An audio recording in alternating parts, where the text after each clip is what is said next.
ठाकुर जी दूसरे के घरन में जाके चोरी करने लगे। ऐसा ऊधम ऐसा उत्पात पूरे गोकुल में महाराज नाक में दम है गयो। सब गोपी परेशान है गई, सास ननद डांट रही हैं, पति डांट रहे हैं, अरे कंस कौदना हमारे यहाँ सैनिक भेज के मरवा देगो, हमारे यहाँ से इतने दिन से मक्खन नहीं गयो है। गोपियां सब चिंतित भी होती हैं, लेकिन सबको अच्छा भी लगता है, कन्हैया आके चोरी करते हैं। तभी उन गोपियों में एक गोपी थी, उसका नाम था प्रभावती। प्रभावती गोपी एक दिन सब गोपियों से बैठ करके चर्चा, सब गोपियां कह रही थी मेरे घर की तो ऐसे कर गो, मेरे यहाँ तो ऐसी मटकी फोड़ गयो, मेरे यहाँ ऐसा माखन चुरा गयो। प्रभावती व्यंग में हंसने लगी, हंस करके बोली आज तक मेरे यहाँ दृष्टि भी नहीं डाली उस कन्हैया ने। अरे तेरो घर कैसे बच गयो? बोले अरे कन्हैया को अपने प्राण प्यारे होंगे तो मेरे घर के आसपास भी नहीं आवेगो, वो जाने ना है मेरा नाम प्रभावती है। अब ये बात गोपी कह रही थी सब सखियों से, इतने में ही वहीं एक बालक था, वो ठाकुर जी का मित्र था।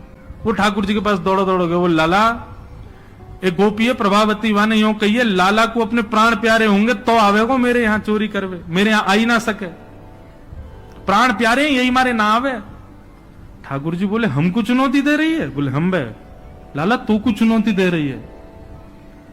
बोले अगलो धावो यही के घर मारनो है। सबसे पहले तो ठाकुर जी ने प्रभावती के देवर को अपना सखा बनाया। देवर कितना बड़ा, वो भी छोटा सा ही था। ठाकुर जी ने उसको अपना सखा बनाया। सखा बना करके उसको बेला फुसला करके बढ़िया उसको बढ़िया मक्खन वक्खन खवा के अपने पक्ष में कर लिया। ठाकुर जी बोले ए सुन, तेरी भाभी प्रभावती एक दिन चुनौती दे रही कि कन्हैया मेरे यहाँ चोरी करके दिखाए। प्रभावती का देवर बोलो लाला बता कहा करनो? बोले जा देना तेरी भाभी बढ़िया वारो मक्खन निकारे, बस तू संकेत कर दियो, और जब वो जमुना जल भरवे जावे घर में कोई नहीं हो वही समय हमारा आक्रमण होगो। ठीक है।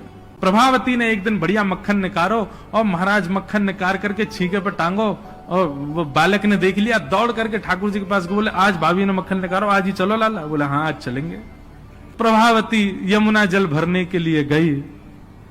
ठाकुर जी उसके यहां प्रवेश कर गए, और प्रवेश करके महाराज चार के ऊपर तीन के ऊपर दो के सबसे ऊपर ठाकुर जी, और ठाकुर जी लेकर के बढ़िया मक्खन खाने लगे। मक्खन पाते हैं, ग्वाल बालों को पवाते हैं, और जब सब पा लेते हैं तो फिर मरकान भूषण संग में बंदर और चलते हैं उनको भी पवाते हैं। लेकिन प्रभावती के यहां इतना मक्खन था, ठाकुर जी का भी पेट भर गया, ग्वाल बालों का भी भर गया, और सब बंदरों का भी पेट भर गया, लेकिन मक्खन अभी पूरा नहीं हुआ, खत्म नहीं हुआ। ग्वाल बाल बोले लाला मक्खन तो अभी बहुत सारो बच गो। ठाकुर जी बोले ये प्रभावती हमको बड़ी चुनौती दे रही ना, याकू ने मजा तो चका जाए। सो कहा कियो। ठाकुर जी ने एक हंडी लई, एक लठ लियो, और वहां से वह हंडी को फोड़ दियो, जितनो मक्खन हो सब नीचे गिर गयो, और वह मक्खन को चौका लगा गए, पोंछा कर गए पूरे घर में। एक एक कोने पे जाकर के मक्खन रह नहीं जाए कहीं भी, और पूरे में बढ़िया चौका लगा करके, और ठाकुर जी अपने ग्वाल बालों के संग अंधेरे में छुप के खड़े है गए। बोले देखियो अब मजो आवेगा, प्रभावती आवेगी। प्रभावती आई, सिर पर दो मटकियां बड़ी अचक अचक करके चल रही थी, संभल के चल रही थी। जैसे ही वहां ने द्वार खोलो, और द्वार खोलते ही अपना पाम भीतर धरो, रिपटी महाराज ऐसी रिपटी सिर में लगी, कमर में लगी, हाथ पाम बाकी सब एक है गए, और गिरी सो गिरी।